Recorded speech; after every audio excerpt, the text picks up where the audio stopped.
ગઈકાલે મને જે યાદ છે મેં બ્રહ્મવેદાંતજીએ બોડીના જે અલગ અલગ સેન્ટર્સ છે એની ઉપર સંયમ કરવાથી શું શું થાય એના રેફરન્સથી એમણે વાત કરી હતી કે ઇન્સ્ટિક સેન્ટરની અંદર આંખ છે, તો આંખની અંદર સંયમ કરવાથીના જે 3 કંઈક ભાગ હતા, એક સૂક્ષ્મ ભાગ અને બીજા 2 ભાગના શબ્દો મને યાદ નથી, પણ એ કોન્શિયસ ભાગ સુધી પહોંચાય એ પ્રકારની એક વાત હતી. અને દ્રષ્ટાંત રૂપે આપણે સમજતા હતા કે કોઈ પણ વસ્તુ જયારે આપણને ખુશી મળે છે તો હકીકતમાં જે આનંદ કે સુખની પ્રતીતિ થાય છે એ અંદરના સ્વરૂપની છે.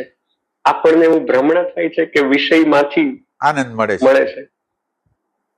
હા, બરાબર. એનાથી ભગવાન એક વસ્તુ અંદર એવી હાલતી હતી કે આમ નોર્મલી મારી કે બીજા આમ બધા માણસોની વાત કરીએ ને તો બધા લોકોની જે રિલેટિવ સ્ટેટ ઓફ હેપીનેસ ની ખબર પડે છે.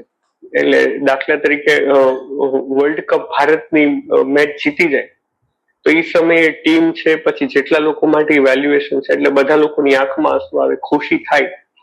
એ પ્રકારની ખુશીની બધાને અહેસાસ થાય છે. પણ હવે એ જે ખુશી જે આનંદ છે એ અંદરનું સ્વરૂપ છે કે કાંઈ વિષય વગર અંદર જ પ્રતીતિ છે, વિષય વગર અંદર જ છે, એ વાતનો અહેસાસ આમ જલ્દી થતો નથી. ના, એટલે અહેસાસ તો એમ ન થાય ને, એમ અહેસાસ ન થાય. એટલે વસ્તુતા એ અંતઃકરણની અંદર વૃત્તિઓનો એટલે એમાં શું થાય, આપણી ઈચ્છાઓની અત્યારે ઈચ્છા પૂરી થઈ ગઈ છે એટલે અંતઃકરણ શાંત થઈ ગયું ને એની અંદર પ્રતિબિંબ પડે છે. એ તો ઘણા ઓબ્ઝર્વેશનની જરૂર પડે એમાં તો.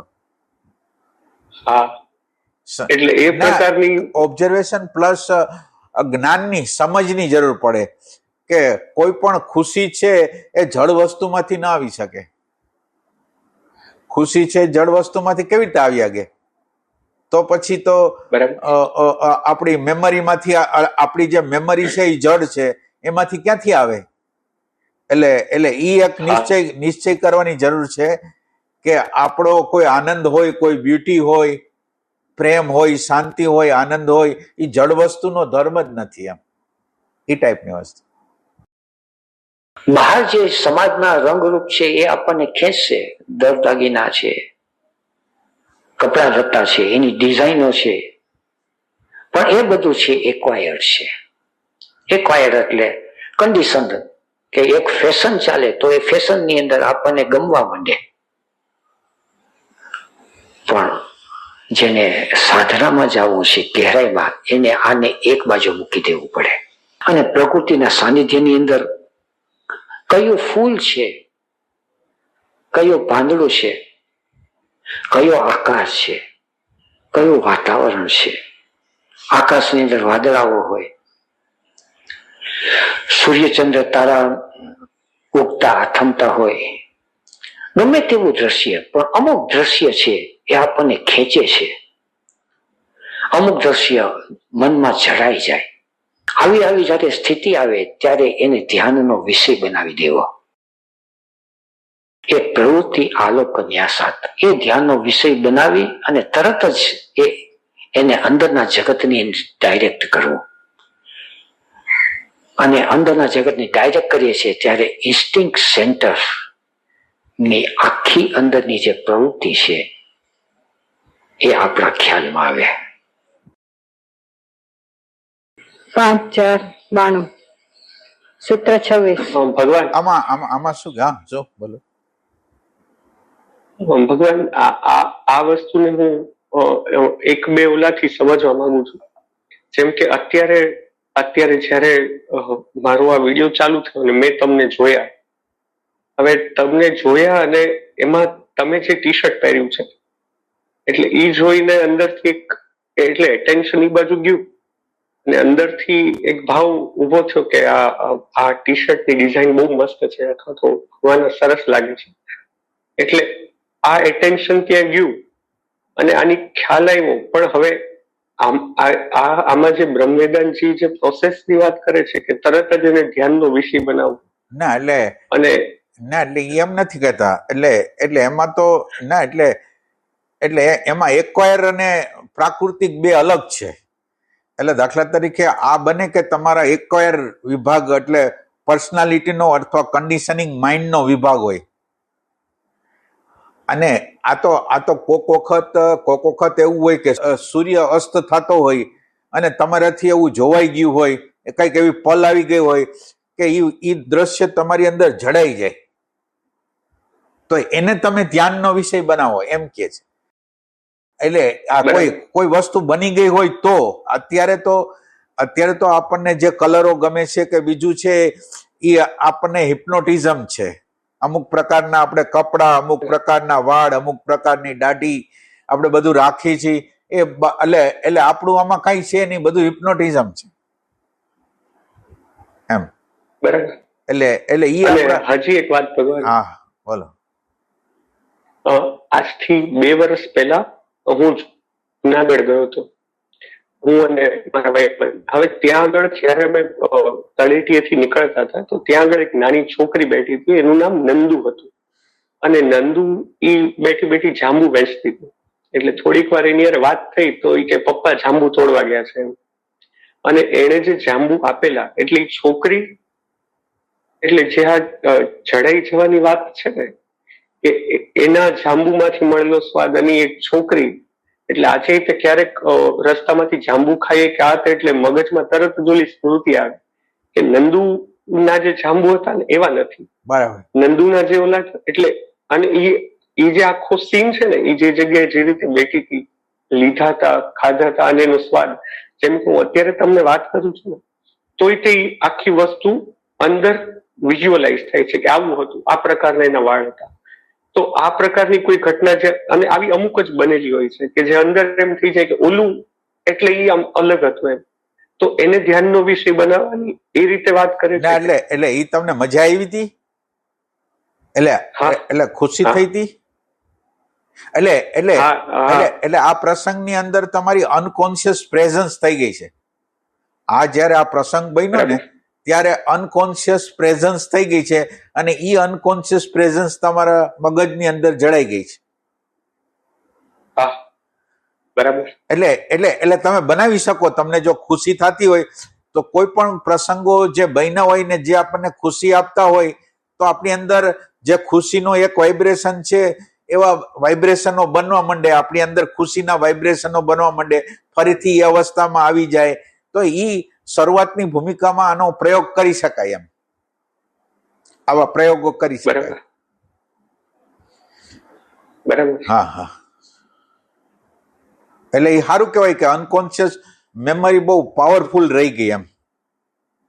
એટલે એ કોઈક પ્રેઝન્ટ મોમેન્ટની જ પલ હતી એમ, પ્રેઝન્ટ મોમેન્ટની એ પલ હતી. એ તમારા પ્રયાસનું પરિણામ નહોતું પણ ઓટોમેટિક આવેલી હતી. હા, બરાબર. 5-4-92 સૂત્ર 26 6-4-92 સૂત્ર 26 ભુવન જ્ઞાનમ સૂર્ય સંયમાન.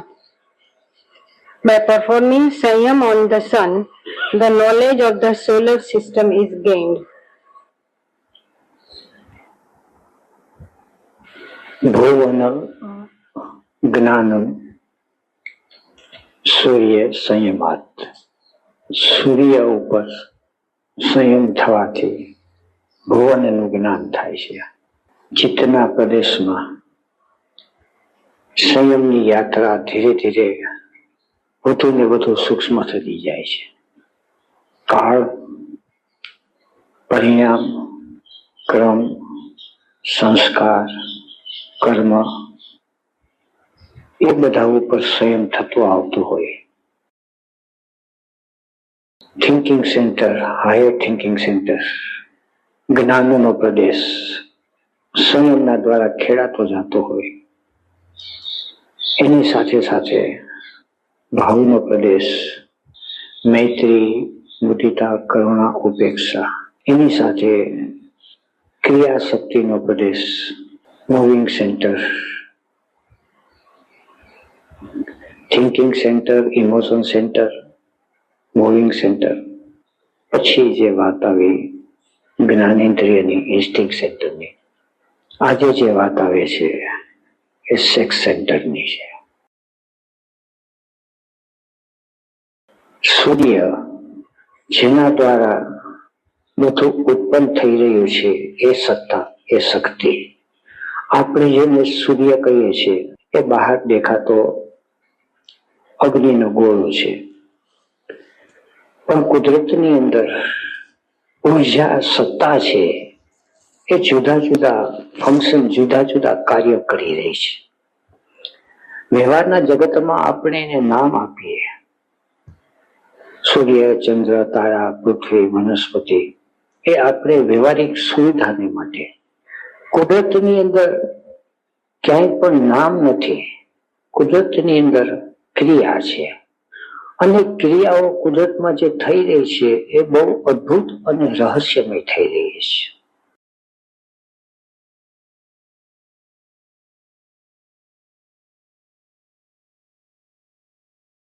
જે ક્રિયા બહાર થઈ રહી છે એ જ ક્રિયા અંદર થઈ રહી છે.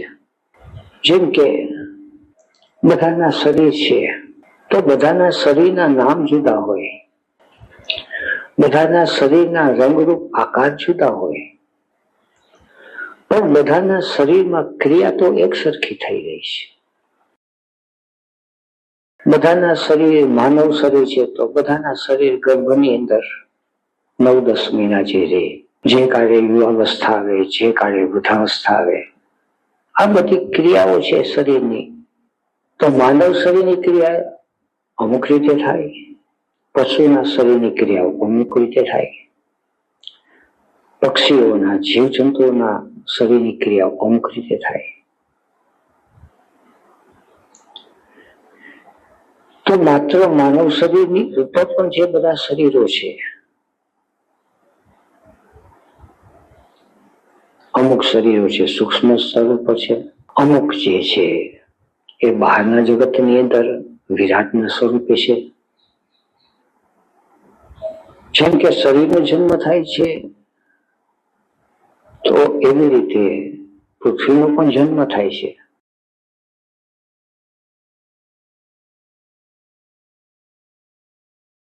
શરીરને યુવાવસ્થા, વૃદ્ધાવસ્થા આવે છે, તો ધરતીને પણ યુવાવસ્થા, વૃદ્ધાવસ્થા આવે.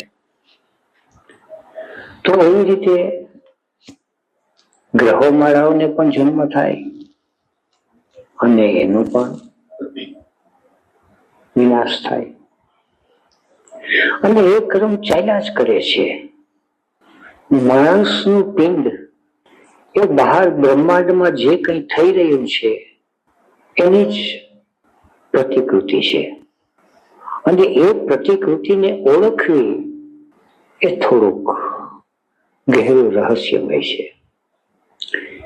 શબ્દ આપણે સાંભળીએ કે પિંડ એવો બ્રહ્માંડ, સમષ્ટિ એ જ વ્યષ્ટિ. આપણે જોઈએ તો આપણું શરીર છે એ 50-60 વર્ષનું આયુષ્ય, અને બ્રહ્માંડ તો અબજો વર્ષો.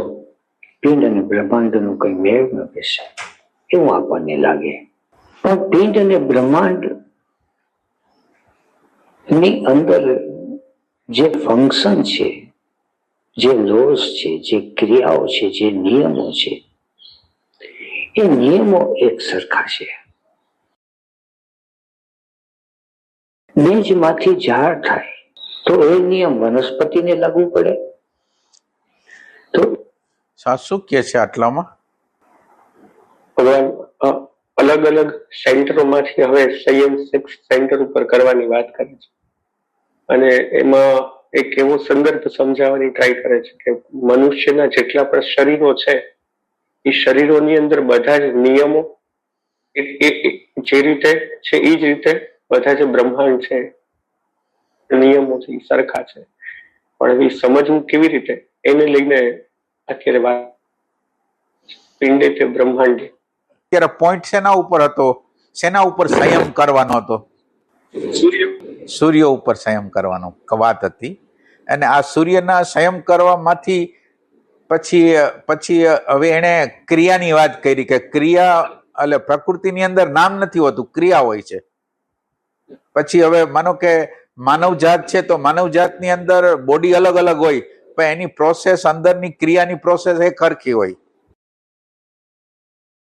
એટલે એવી રીતે જેમ આ પિંડની અંદર એમ હોય તો બહારના એટલે એમ કે છે કે સૂર્ય, ચંદ્ર, તારા, પશુ, પક્ષી, કીટ, પતંગ બધાની આયુષ્ય 100 વર્ષ છે. કેટલી? બધાની આયુષ્ય બધાની 100 વર્ષ છે. બ્રહ્માની, વિષ્ણુની, મહેશની. પણ એના સ્કેલ અલગ અલગ છે. 100 વર્ષ જ આયુષ્ય, પણ એના સ્કેલ એટલે માનો કે આપણે 1 સેકન્ડમાં 15 શ્વાસ લેતા હોય તો કોઈ એકના 30 લેતા હોય, 40 લેતા હોય, અને એનું મૃત્યુ ઝડપથી થઈ જાય, કોનું વધારે થઈ જાય. એટલે એક જ નિયમ છે, બધે હરખો જ લાગુ પડે છે એમ. એટલે પિંડમાં છે એ બ્રહ્માંડમાં છે, ને બ્રહ્માંડમાં છે એ પિંડમાં છે. જેમાં સૂર્ય છે એને એક ફિઝિકલ બોડી છે, આપણે એક અંદર ફિઝિકલ બોડી છે, આપણી અંદર સૂક્ષ્મ બોડી છે, આપણી અંદર કારણ બોડી છે, તો એની અંદર એમ જ હોય. આપણી અંદર કોન્શિયસ બોડી છે તો એની અંદર એ કોન્શિયસ બોડી છે. આપણે પૃથ્વીને, આપણને એવું લાગે કે જળ છે, પણ પૃથ્વીમાંથી જે ઉત્પન્ન થયા હોય એ આપણે જળ ન હોય તો પૃથ્વી જળ કેવી રીતે હોય? એટલે અત્યારે એ પોઈન્ટ એમ બતાવે છે, પિંડમાં છે એ બ્રહ્માંડમાં અને બ્રહ્માંડમાં છે એ પિંડમાં છે. એનું અત્યારે કહેવાનું એટલું જ છે અત્યારે.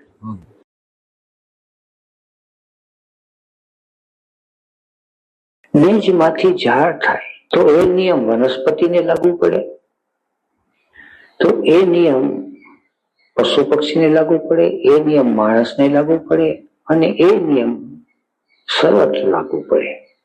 બ્રહ્માંડમાં બીજમાંથી ઝાડ થાય ને ઝાડમાંથી બીજ થાય. તો બીજમાંથી ઝાડ થાય છે એ જે તત્વ છે એ તત્વને સૂર્ય કહે. રિપ્રોડક્શન, સર્જન, પ્રજનન. મનુષ્યનું પિંડ છે, પણ પિંડની અંદર અત્યારે આપણને જે ખબર પડે છે એ માત્ર સ્થૂળ દ્રવ્યની, પણ સ્થૂળ દ્રવ્યની પછવાડે સૂક્ષ્મ ઉર્જા છે એની ખબર નથી પડતી. જેવી રીતે આપણને હૃદય દેખાય, છાતી દેખાય, છાતીની અંદર હૃદયના ધબકારા દેખાય, પણ એ હૃદયની અંદર ભાવની ઉર્જા જે પડેલી છે એ પકડમાં ના આવે.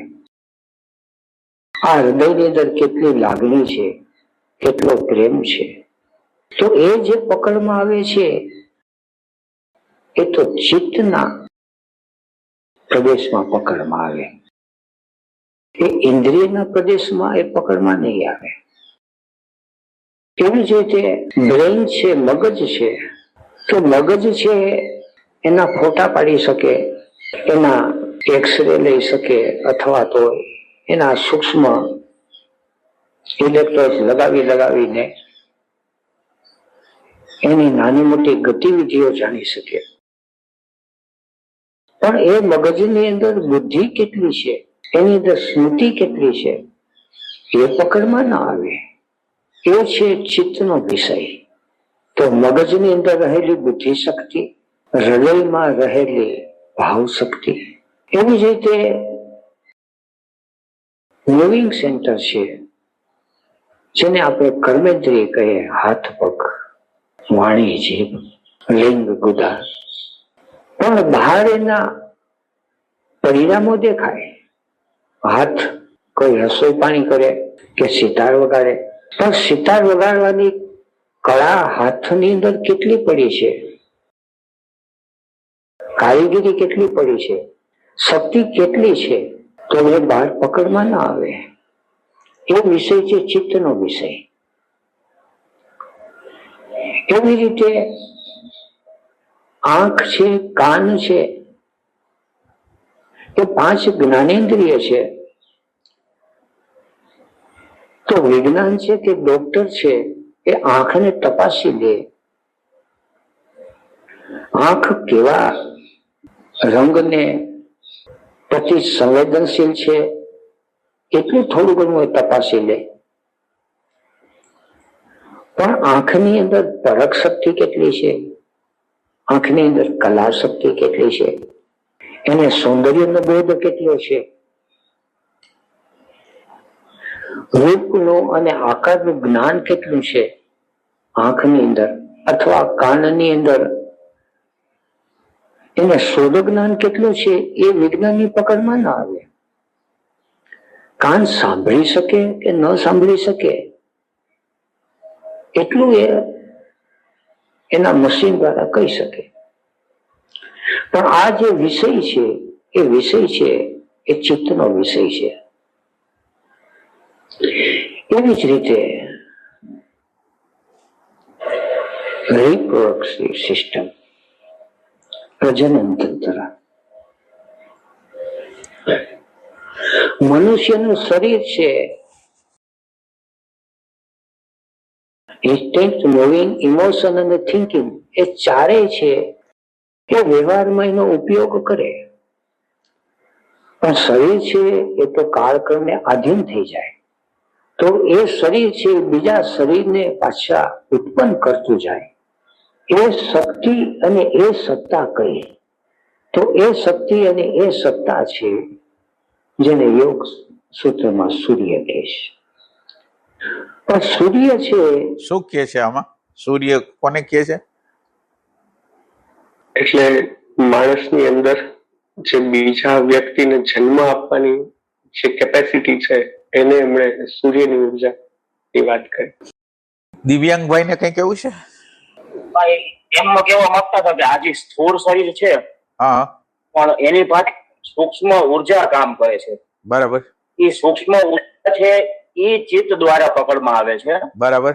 વૈજ્ઞાનિક અથવા છે એ આંખ જોઈને કહી શકે કે આને આટલું દેખાય છે કે આટલું નથી દેખાતું, પણ આંખમાં પરખ શક્તિ કેવી છે, સૌંદર્યને જોવાની શક્તિ કેવી છે એ ચિત્તનો વિષય છે, એ એના ધ્યાનમાં ન આવી શકે. બરાબર.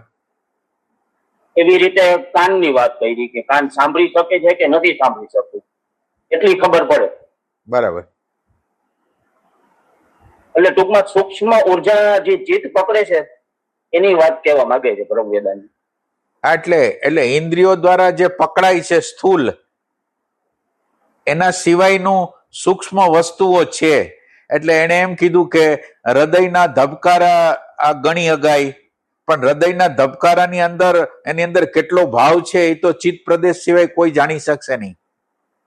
પછી બ્રેઇન સેન્ટરના ફોટા પાડી શકે, પણ બ્રેઇન સેન્ટરની અંદર સમજવાની કેપેસિટી શું છે એ કઈ એનો અંદાજ ન કરી શકે. અને આ બધી ઉર્જાનો જે અંદાજ કરી શકે એને કઈક સૂર્યની શક્તિ કહે છે. એ ટાઈપની વસ્તુ કે છે. હા, એટલે સૂર્યની અંદર સૂર્ય પોતે દેખાય છે તો સૂર્ય ગોળો દેખાય છે. સૂર્યની અંદર પ્રકાશ છે, સૂર્યની અંદર એનર્જી છે અને સૂર્યની અંદર અવેરનેસ છે. એટલે ઓમ આપણે જે જોઈ છીએ તો એક જ આપણને જે દેખાય કે એ અવેરનેસ ન દેખાય, અવેરનેસ ની પ્રતીતિ ન થાય, ઉર્જાની પ્રતીતિ થઈ શકે, પ્રકાશની પ્રતીતિ થઈ શકે એમ. એટલે સૂર્યનું જે સૂર્ય છે એ અવેરનેસ નું તત્વ છે એમ. હા, શું કહેવા માંગે છે લાલજીભાઈ? ભગવાન એમ વાત કરી કે બે ટાઈપના વિષયો છે. હા, એક છે કે તમે મન બુદ્ધિ થી જાણી શકતા હો અને એક છે ચિત્તના પ્રદેશ થી જાણી શકતા હો. બરાબર. બરાબર. કે જે વસ્તુ ચિત્ત થી જાણી શકાય એ મન થી અથવા બુદ્ધિ થી ન જાણી શકાય. બરાબર. એટલે બે ના પ્રદેશો જુદા બતાવ્યા અને પછી એના અલગ અલગ ઉદાહરણો એમને આપ્યા. બરાબર. બરાબર. અને એ સિવાય ભગવાન એક આ સર્જન શક્તિની સરસ વાત કરી કે કેવી એક અદભુત શક્તિ છે કે એનાથી એક સર્જન જ નવું થઈ જાય છે. હા હા, આ સેક્સ ઉર્જા દ્વારા. હા હા હા. એટલે આમ સ્થૂળ વસ્તુ છે. આમ માનો કે સ્પર્મ છે એ તો સ્થૂળ વસ્તુ છે. હા, બરાબર. પણ સ્થૂળની અંદર તે એક વસ્તુ સૂક્ષ્મ એ વસ્તુ કેરી કરીને જાય છે કે જેની અંદર વાળે છે. એટલા માટે એનું ઇન્ટરપ્રિટેશન છે કે દરેક વસ્તુ એની અંદર એની બુદ્ધિમત્તા, એનો ભાવ, એનું જીનેટિક્સ બધું જ ઉતરી જાય એમ. એટલે એને કેવી રીતે સમાવી લીધું એમ એ આખો એનો હવે આખો એરો એ બધું જતો હોય એવું લાગે છે. બરાબર બરાબર. હા, ડીએનએ એમાં હોય. એટલે બહારના બાજુએ બાળકનું સર્જન કરે ને અંદરના વિભાગમાં જો એનો યોજવામાં આવે તો આત્માનું સર્જન કરે છે એમ. અંદરના વિભાગમાં આ જ સેક્સ ઉર્જા છે એ આત્માનું સર્જન કરે. એટલે આપણું ઇમોશનલ બોડી, મેન્ટલ બોડી અને કોન્શિયસ બોડીને બનાવે છે એમ. એ ટાઈપ. હા, પણ સૂર્ય છે એ દ્રવ્યને કે વસ્તુનું નામ નથી. સૂર્ય છે એ પ્રક્રિયાનું નામ છે. સૂર્ય પ્રક્રિયાનું નામ છે એમ કે છે.